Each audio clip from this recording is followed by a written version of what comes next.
नमस्ते friends, आज आपण उन्हाळी वाळवण रेसिपीजमध्ये मस्त असे पांढरे शुभ्र दुप्पट असे फुलणारे पोटॅटो चिप्स म्हणजे बटाटा वेफर्स बनवणार आहोत।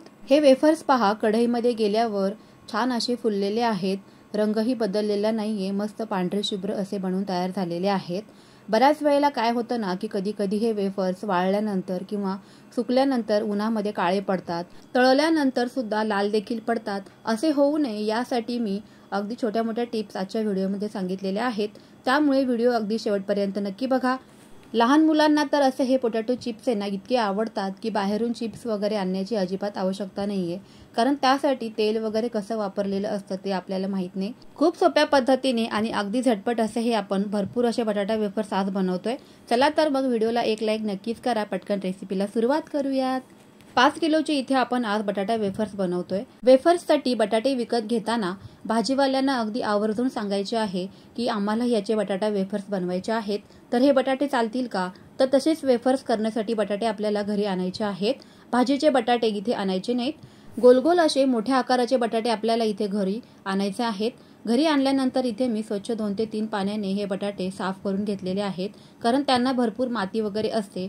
पिलरच्या मदतीने असे हे बटाट्यांचे सर्व साल काढून आपल्याला घ्यायचे आहेत आणि साल काढून घेतल्यानंतर हे बटाटे आपल्याला असेच मोठ्या पाण्यामध्ये ठेवायचे आहेत। असं केल्यामुळे बटाट्यांचा अगदी रंगही बदलत नाही, त्यामुळेच आपल्याला इथे ही प्रोसेस करणं गरजेचं आहे। वेफर्स बनवण्याचे हे जे बटाटे आहेत ना ते थोडेसे कडक असतात आणि भाजी बनवण्याचे जे बटाटे असतात ते पटकन शिजले जातात, म्हणूनच आपल्याला इथे कडक बटाटे जे असतात ना तर तेच विकत आणायचे आहेत। आता इथे मी तुम्हाला जी किसणी दाखवली, ही किसणी वेफर्सची आहे, तर अशीच किसणी आपल्याला वापरायची आहे आणि बटाटा जो आहे ना तो असा आपल्याला लांबट हातामध्ये धरायचा आहे। त्यामुळे काय होणार आहे की आपला जो वेफर्स बनवून तयार होणार आहे ना तो मोठा असा गोल बनवून तयार होतो। त्यामुळेच असं आपल्याला आडवा हा बटाटा हातामध्ये धरायचा आहे, उभा धरायचा नाही। उभ्या जर का धरला तर याचे चिप्स जे आहेत ना तर ते बारीक बारीक असे आकारामध्ये बनवून तयार होतील, म्हणूनच अगदी मी दाखवते त्याच पद्धतीने आपल्याला हा बटाटा एकाच दिशेने पाण्यामध्ये असा किसायचा आहे। मोठे मोठे असे बटाटा वेफर्स किसायची ही अगदी सोपी पद्धत आहे। बऱ्याच वेळेला काय होतं ना की वेफर्स बनवताना घाईघाईमध्ये आपल्याला ह्या छोट्या मोठ्या गोष्टी लक्षात येत नाही आणि मग या गोष्टींकडे दुर्लक्ष होतं आणि वेफर्स काही नीट बनत नाही। तुम्ही इथे बघू शकताय वेफर्सचा तुम्हाला इथे मी साईज दाखवून घेते, काय मोठे असे मस्त किसून तयार झालेले आहेत, परफेक्ट। वेफर्सची साईज तुम्ही इथे बघून घ्या, अजिबात कुठेच पातळ किंवा कुठेच जाड असे राहिले नाहीत, सर्व बाजूंनी एकसारखे असे हे वेफर्स इथे किसले गेलेले आहेत। त्यामुळेच आहे ना अगदी मी सांगितल्याप्रमाणे वेफर्स किसताना एकाच दिशेने आपल्याला हा बटाटा खालच्या बाजूने न्यायचा आहे, मध्येच वरती किंवा खाली असं करायचं नाही। खाली पूर्ण नेल्यानंतर पूर्ण अगदी शेवटपर्यंत हा बटाटा आपल्याला किसायचा आहे। तुम्ही इथे पाहू शकताय की मस्त असे इथे सर्वच बटाटे माझे किसून तयार झालेले आहेत। आता हे सर्वच माझे किसून झालेले बटाटे मी एका मोठ्या परातीमध्ये ठेवलेले आहेत आणि ज्या परातीमध्ये हे बटाटे आपण किसले त्या परातीमधील पाणी तुम्ही पाहू शकताय किती गढूळ पाणी तयार झालेलं आहे। तर हे सर्व बटाट्याचं स्टार्च आहे, तर ते आपल्याला अगदी मोठ्या मोठ्या भांड्यांमध्ये ना 3 ते 4 पाण्याने स्वच्छ असं चोळून धुवून घ्यायचं आहे। तर ही सर्वात महत्त्वाची स्टेप आहे बटाटा वेफर्स बनवण्याची।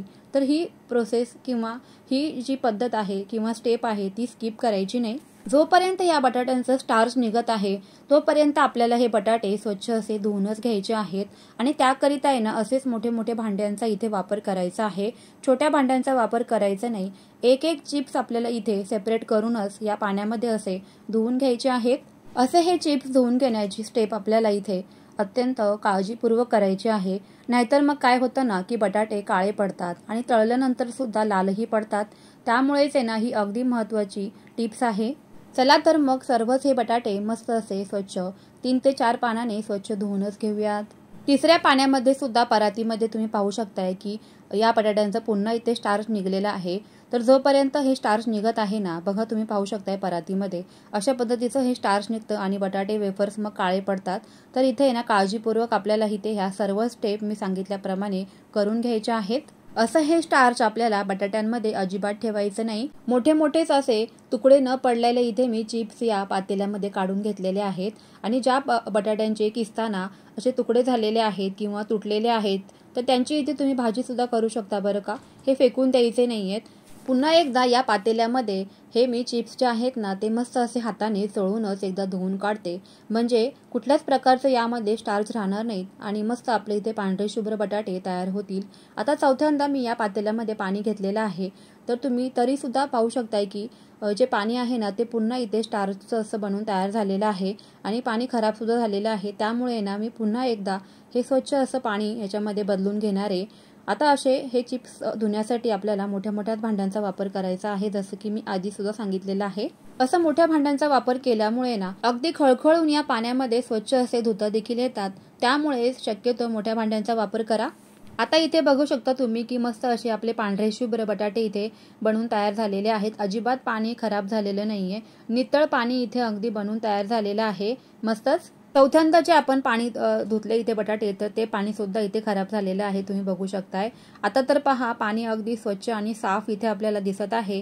तर अगदी आपले बटाटे स्वच्छ झालेले आहेत. चला तर लगेचच पुढची तयारी करूयात.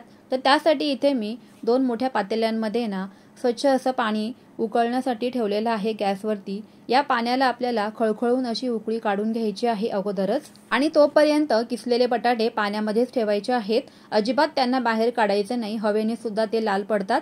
आता इथे मी खडा मीठ वापरलेला आहे. याचं कारण म्हणजे ना माझ्या घरामध्ये सैंधव मीठ आहे, जे की थोडंसं लालसर रंगामध्ये असतं किंवा गुलाबीसर असं रंगामध्ये असतं. त्यामुळेच ना इथे मी हे पांढरं खडा मीठ जे आहे ना तर ते वापरलेलं आहे. लाल यासाठी नाही वापरलं कारण मग चिप्सचा जो रंग आहे तो बदलून जाईल. तर तुम्ही सुद्धा तुमच्याकडे जर का सैंधव मीठ असेल तर तुम्ही इथे काळजी घ्यायची आहे आणि यामध्ये पांढरंच मीठ घालायचं आहे. मीठ घालताना मिठाचा अंदाज घ्यायचा आहे, नाहीतर मग वेफर्स जे आहेत ना तर ते खारट बनतील. म्हणूनच शक्यतो अंदाज घेऊनच मिठाचं प्रमाण ऍड करायचंय. दोनही पातेल्यामध्ये इथे मी मीठ ऍड करून घेतलेलं आहे. 2 पातेले मी यासाठी ठेवलेत कारण आपले जे चिप्स आहेत ना तर ते मोठ्या प्रमाणामध्ये आहेत, म्हणजे 5 किलोचे आहेत, तर ते एका पाण्यामध्ये शिजणार नाहीत. म्हणून इथे मी 2 सेपरेट असे पातेले ठेवलेले आहेत. 2 सेपरेट पातेले मी यासाठीच ठेवलेले आहेत कारण आपले जे चिप्स आहेत ना तर ते खूप मोठ्या प्रमाणात इथे मी बनवत आहे. त्यामुळे ना अगदी खळखळून आपले हे बटाटे पाण्यामध्ये देखील शिजले जातील, मोकळे सुटसुटीत असे. म्हणूनच इथे मी 2 पातेल्यांचा वापर केलेला आहे, एकच पातेलं इथे वापरायचं नाही. मिठाचा जर का काही कचरा वगैरे आला असेल वरती तर तो काढून घ्यायचा आहे या पद्धतीने. तुमच्याकडे जर का यापेक्षाही खूप मोठं पातेलं असेल तर तुम्ही एकाच पातेल्याचा वापर केला तरीही चालेल. आता हे सर्व जे बटाटे आहेत ना तर ते मी पाण्यातून काढून या गरम पाण्यामध्ये ऍड करत आहे. तर ही प्रोसेस करताना अगदी सावकाश करायची आहे कारण पाणी उकळलेलं असताना ते आपल्या अंगावर देखील उडू शकतो. तर इथे एवढी काळजी घ्यायची आहे. असं हे चिप्स पाण्यामध्ये घालताना गॅसची फ्लेम स्लो ठेवायची आहे, नाहीतर मग पाण्याची वाफ हाताला बसून चटका देखील बसू शकतो. चिप्स घातल्यानंतर 2 ते 3 मिनिटांमध्येच आपल्याला झाऱ्याने यांची जी बाजू आहे ना ती उलटपलट करून घ्यायची आहे, नाहीतर मग काय होतं ना की चिप्स एकमेकांना चिटकून देखील बसतात आणि मग ते सर्वच एकसारखे शिजत नाहीत. आता हे वेफर्स कितपत शिजवायचे ते देखील तुम्हाला मी पुढे सांगणारच आहे. झाऱ्याने अशी यांची बाजू उलटपलट करताना हळूवार पद्धतीने करायचं आहे. खूप जोराजोरात हा झाऱ्या हलवायचा नाही, नाहीतर मग चिप्स आपले इथे तुटू देखील शकतात. चला आता दुसऱ्या पातेल्यामधल्या पाण्याला सुद्धा मस्त अशी खळखळून उकळी आलेली आहे. आता या पाण्यामध्ये सुद्धा आपण हे चिप्स ऍड करून घेऊयात. खूप जास्त गर्दी एकाच पातेल्यामध्ये न करता मोकळे सुटसुटीत असे हे चिप्स शिजले जातील यांची इथे काळजी घ्यायची आहे. जर का गर्दी होत असेल तर तुम्ही काही बटाट्यांचे चिप्स जे आहेत ना तर ते नंतर शिजवले तरी पण चालणार आहे, कारण हे चिप्स शिजवायला खूप जास्त वेळ लागत नाही. अगदी 5 ते 7 मिनिटांचा वेळ भरपूर होतो. चिप्स ऍड केल्यानंतर गॅसची फ्लेम मात्र मोठी करायची आहे आणि मोठ्या गॅसवर आपल्याला फक्त 7 ते 8 मिनिटांमध्येच हे बटाटे जे आहेत ना ते मध्ये मध्ये चेक करायचे आहेत, शिजलेत की नाही ते. झाऱ्याच्या मदतीने सर्वच हे चिप्स उलटपलट असे करून घ्यायचे, म्हणजे ते एकसारखे सर्वच बाजूंनी शिजले जातात. आता हे वेफर्स असे शिजवत असताना इतरत्र कुठेही जायचं नाही, नाहीतर मग काय होईल ना तेवढ्याच वेळामध्ये या सर्वच बटाटे वेफर्सचा इथे गाळ होऊन जाईल किंवा खूप जास्त शिजतील. त्यामुळे इथे हे पातेलं सोडून कुठेच जायचं नाही. आता या पद्धतीने एखादा इथे वेफर्स काढून बघायचा आहे. जर का अगदी सहजरित्या यांची अशी घडी होत आहे किंवा फोल्ड होत आहे तर आपला इथे चिप्स शिजून तयार झालेला आहे. पण जर का थोडासा दाब द्यायची गरज वाटली तर आणखीन इथे शिजवायची आवश्यकता आहे. त्यामुळेच आहे ना खूप जास्त घाई करायची नाही. अगदी परफेक्ट टायमिंगमध्येच आपल्याला हे जे चिप्स आहेत ना तर ते बाहेर काढायचे आहेत. आता हा बटाट्याचा चिप्स गरम असतानाच लगेच चेक करू नका. पाण्यामध्ये घाला, थंड पाण्यामध्ये, आणि त्यानंतर मग चेक करून घ्या. आता तुम्ही इथे बघू शकताय अगदी सहज हा चिप्स फोल्ड होत आहे, याचाच अर्थ आपले हे एका पातेल्यामधले चिप्स शिजून तयार झालेले आहेत. अशा पद्धतीची एखादी चाळण घ्यायची आहे आणि त्याखाली मोठं भांडं ठेवायचं आहे. झाऱ्याच्या मदतीने हे सर्व चिप्स पाण्याच्या बाहेर काढून घ्यायचे आहेत. खूप जास्त वेळही पाण्यामध्ये ठेवू नका, नाहीतर मग बटाटे ओव्हरकुक होऊन यांचा गाळ देखील होऊ शकतो. अगदीच फटाफट आपल्याला इथे ही प्रोसेस करून घ्यायची आहे. दुसऱ्या पातेल्यामध्ये सुद्धा लक्ष द्यायचं आहे, नाहीतर मग ते बटाटे सुद्धा पुढे शिजवून तयार होतील.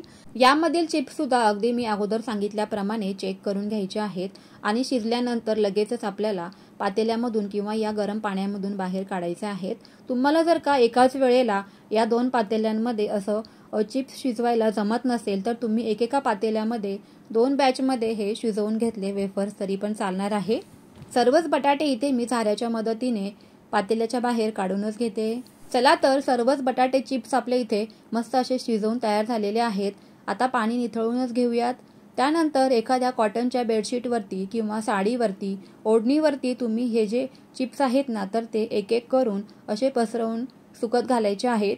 आता इथे माझ्या गॅलरीमध्ये ना मस्त अशी मोठी मोकळी जागा आहे, तर त्यामुळेच ना मी पहिल्या दिवशी तर हे जे चिप्स आहेत ना ते दिवसभर घरातच गॅलरीमध्ये वाळवले, कारण गॅलरीमध्ये ना मस्त मोकळी अशी हवा येते, अगदी कोंदट हवा नाहीये. त्यामुळे ना अगदी हे चिप्स आहे ना मस्त असे गॅलरीमध्ये सुकलेले आहेत बरं का. आता ह्या चिप्सला आहे ना खूप जास्त ऊनही लागत नाही, अगदीच फटाफट ते फॅन खाली सुद्धा वाळतात. परंतु आपल्याला 1 ते 2 वर्ष हे वेफर्स टिकवायचे असतात, त्यामुळेच आहे ना ऊन देणं गरजेचं आहे. 1-2 तासांचं ऊन दिलं तरी पुरेसं आहे. आता तुम्ही इथे बघू शकताय की वेफर्सचे अजिबात तुकडे वगैरे पडले नाहीत, मस्त मोकळे असे आपले इथे वेफर्स तयार झालेले आहेत. आता तुम्ही म्हणाल हे 2 भाग असे का केलेले आहेत, तर आमची घरामध्ये जे लहान मुलं आहेत ना तर त्यांचं असं की मम्मी हे मी बनवले आणि हे दादाने बनवले, जास्त मदत कोण करतंय तर हे त्यांना दाखवायचं होतं बरं का. तर हे सगळ्याच घरामध्ये चालू असतं नाही का. तुमच्याकडे पण असंच आहे का, तर मला कमेंट्समध्ये नक्की सांगा. असो तर आपले हे चिप्स पहा काय मस्त बनवून तयार झालेले आहेत. सुकल्यानंतर सुद्धा वेफर्स अगदी काळे पडले नाहीयेत, मस्त पांढरे शुभ्र असे बनवून तयार झालेले आहेत. 5 किलोमध्ये ना अगदी भरपूर 2 परात भरून इथे माझे वेफर्स बनवून तयार झालेले आहेत. अगदी रंग तर पहा काय परफेक्ट असाच आलेला आहे या वेफर्सला. चला तर आता लगेच तळून सुद्धा बघूयात. आता हे वेफर्स तळून घेण्यासाठी ना खूप जास्त कडकडीत तेल गरम करायचं नाही, हलकंसं आपल्याला मीडियम तेल इथे गरम करायचं आहे, नाहीतर मग हे चिप्स जे आहेत ना तेलामध्ये घातल्याबरोबरच करपून जातील. तर इथे एवढी काळजी घ्यायची आहे. तर तुम्ही बघू शकता तळल्यानंतर सुद्धा अगदी दुप्पट तिप्पट असे आपले हे चिप्स इथे फुलून तयार झालेले आहेत. मस्तच रंग तर पहा काय अप्रतिम असाच आलेला आहे, अजिबात लाल वगैरे पडले नाहीयेत. आता तुम्ही आजच्या व्हिडिओमध्ये पाहिलं की आपण हे चिप्स बनवताना अजिबात तुरटीचा वगैरे वापर केला नाहीये, तरी पण मस्त असे वेफर्स आपले बनवून तयार झालेले आहेत. याचं कारण एकच की आपण सुरुवातीला जी मी तुम्हाला स्टेप सांगितली की चिप्स आपल्याला 4 ते 5 पाण्याने स्वच्छ असे धुवूनच घ्यायचे आहेत, तर तेवढी मात्र इथे स्टेप स्किप न करता आपल्याला हे जे मस्त पांढरे शुभ्र बटाटे वेफर्स आजचे बनवून घ्यायचे आहेत. कशी वाटली मग तुम्हाला आजची ही रेसिपी? आवडली असेल तर प्लीज व्हिडिओला एक लाईक नक्कीच करा, कारण प्रत्येक व्हिडिओ मागे ना खूप मेहनत असते आणि तुमच्या एका लाईकने मोटिवेशन मिळत असतं. पुन्हा भेटूयाच. Bye bye.